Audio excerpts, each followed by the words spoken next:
Assalamualaikum warahmatullahi wabarakatuh. Hai, ketemu lagi di channel YouTube Terlihat. Kali ini video kita masih bertemakan dengan prakarya.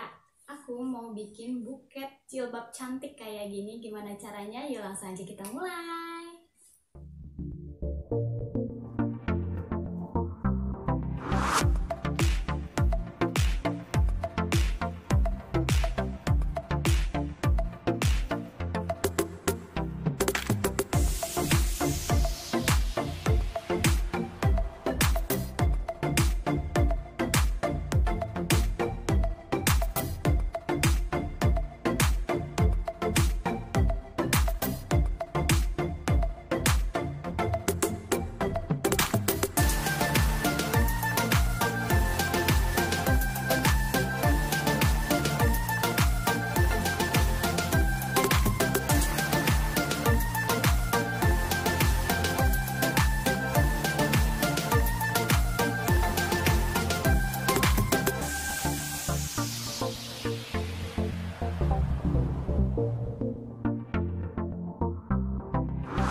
Mudah banget kan bikinnya, kayak gini hasilnya. Dia cantik banget, dia berguna, bisa dipakai buat kalau kalian mau wisudaan, mau kasih kado buat yang lagi wisuda, atau kalian mau seserahan gitu, bisa dibikin kayak gini. Dia cantik.